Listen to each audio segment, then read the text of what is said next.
Welcome to my channel. Today I will discuss the military cause and immediate cause of 1857 revolt, जो basically आपके class 8 का एक chapter है. Political, economic और socio religious जो cause था विच आई हैव ऑलरेडी अपलोडेड. आप चाहे तो वीडियो को देख सकते हैं, तभी आपको इस पार्ट को समझ में आएगा. समझने में थोड़ा बहुत आसानी होगा.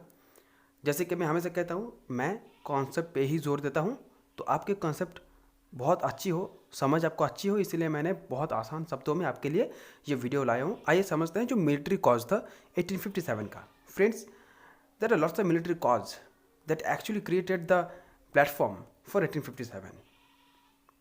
वो कौन कौन सा? पहले मैंने यहाँ पर लिखा है discrimination between Indian and British soldier.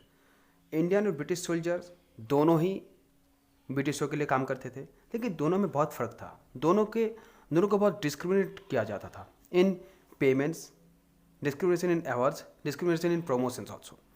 Payment क्या था फ्रेंड्स? इंडियन सोल्जर्स था, उनको बहुत कम पेमेंट मिलता था. किसके तुलना में? जो ब्रिटिश सोल्जर्स थे उनको तुलना में. काम एक ही करना पड़ता था, लेकिन फिर भी पेमेंट इंडियन को कम मिलता था और ब्रिटिश को ज़्यादा मिलता था. ये कहीं ना कहीं एक ग्रीवेंस, एक नाराज़गी पैदा किया था इंडियन सिपाही के अंदर. उसके बाद क्या था फ्रेंड्स? उसके बाद था अवार्ड्स. अब बहुत सारे अवार्ड्स मिलते थे, क्योंकि बहुत सारे आंदोलन होते थे, रिवोल्ट्स होते थे. उसको कहीं ना कहीं सप्रेस करने में अपना जो कंट्रीब्यूशन रहता था उसमें इंडियन ब्रिटिश दोनों का. लेकिन ब्रिटिशर्स को ज़्यादा अवार्ड्स मिलता था तुलना में इंडियन को, तो कहीं ना कहीं उनके सेंटीमेंट पे बहुत दग लगता था.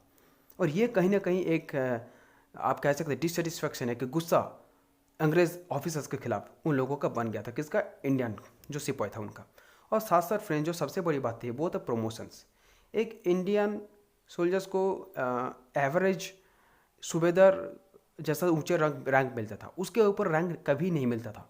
जो ऊपर के जो ऑफिसर्स रैंक था, लेफ्टिनेंट हो या फिर मेजर हो, ये सब जो सार्जेंट हो, ये सब कुछ ये रिजर्व रहता था. किसके लिए? जो ब्रिटिश सोल्जर्स थे उनके लिए.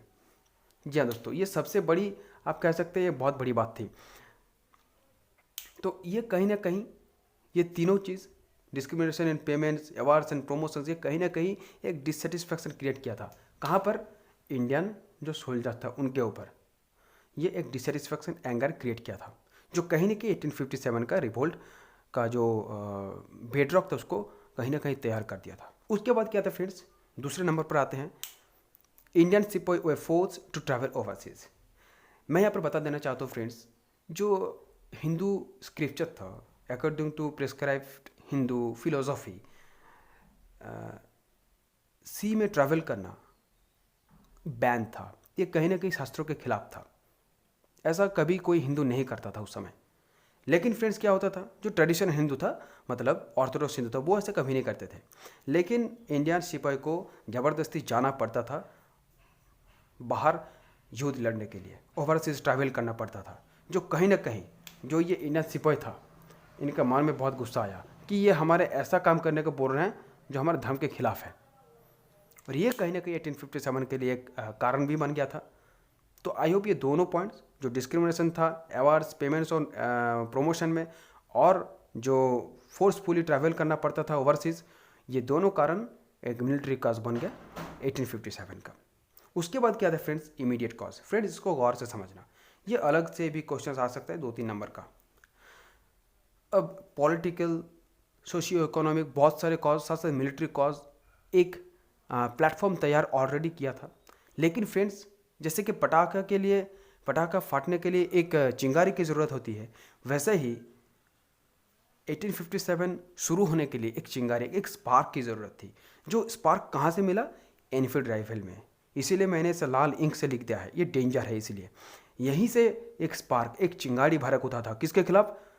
अंग्रेज़ों के खिलाफ. और रिवोल्ट ऑफ 1857 शुरू हुआ था. तो क्या था इशू? देखते हैं फ्रेंड्स. ब्रिटिशर्स एक्चुअली इंट्रोड्यूस्ड 1856-1857 उस टाइम पीरियड में एनफील्ड राइफल को इंट्रोड्यूस किया था. It was indeed a good rifle, yes we can say that. लेकिन उसमें कुछ गलतियाँ थी. जैसे कि friends, grease of its cartridge composed of beef and pig fat. जो इसका गोली था, जो कार्टेज था, ठीक है दोस्तों, ये जो गोली, जो कार्टेज था, ये किससे बना था? गाय और सूअर के चर्बी से। जी हाँ दोस्तों, तो क्या हुआ, हिंदू और मुस्लिम सिपाही रिफ्यूज टू यूज़। अब हिंदू और मुस्लिम वो इस यूज़ करने से रिफ्यूज़ कर दिया, मना कर दिया, क्योंकि जो काव था वो सैक्रेड था हिंदू के लिए और जो पिग था वो डिटेस्टेबल था मुस्लिम के लिए। जी हाँ दोस्तों, एक के लिए था सैक्रेड तो दूसरे के लिए था डिटेस्टेबल। ओके, तो यहाँ से कहीं ना कहीं लोगों के अंदर ये मन में हुआ कि the British officer deliberately try to destroy our religion. वो ऐसे जानबूझकर कर रहे थे कि हमारे धर्म नष्ट हो जाए। ये जो एक र्यूमर उनके अंदर स्प्रेड हो गया, वो आगे जाके चिंगारी एक आग बबूला हो गए वो लोग, और वो जाके कहीं ना कहीं एनफील्ड राइफल के इशू बन गया और 1857 शुरू हो गया। ये छोटी सी बात थी। पहला शुरुआत किसने की थी, मंगल पांडे ने। उन्होंने पहली बार रिफ्यूज़ किया था, जो बैरकपुर रेजिमेंट का थे, और उन्होंने अपना सर्जन को गोली मार दी थी। वहाँ से शुरू हुआ था ये 1857 का रिवोल्ट, ये मंगल पांडे इंसिडेंट। मंगल पांडे ने पहली बार इसको रिफ्यूज़ किया, उसके सर्जन को गोली मार दी कि मैं ये कार्ट्रिज इस्तेमाल नहीं करूँगा, और यहाँ से शुरू हो गया 1857 का रिवोल्ट। मंगल पांडे के नाम पे फिल्म भी है, आमिर खान ने जो बनाई है फिल्म, आप चाहे तो देख सकते हैं फिल्म। और ये छोटी सी 2 पार्ट है। तो आई होप आप लोगों को पता चलेगा कि जो पॉलिटिकल कॉज था उसको, उसके बाद जो इकोनॉमिक कॉज था उसको भी, सोशियो रिलीजियस जो कॉज था उसको भी आप लोग समझ गए हैं, साथ साथ जो मिलिट्री कॉज था ये भी समझ गए। और फ्रेंड्स, इमीडिएट कॉज यानी एनफील्ड राइफल इशू, बहुत आसान सा शब्दों में मैंने समझा दिया है। थोड़ा सा इसके बाद किताब को देख लीजिएगा, आपको यहीं पर क्लियर हो जाएगा। कंसेप्ट अगर क्लियर कर लिया तो पूरा का पूरा चीज़ क्लियर हो जाएगा। आई होप वीडियो अच्छी लगी, चैनल को सब्सक्राइब कीजिएगा। मैं ऐसे ही छोटे छोटे वीडियोस आपके लिए लाऊंगा ताकि आपके एसएसटी और साइंस पोर्शंस पूरी की तरह क्लियर हो जाए। ठीक है फ्रेंड्स, आज के लिए फ्रेंड्स इतना ही।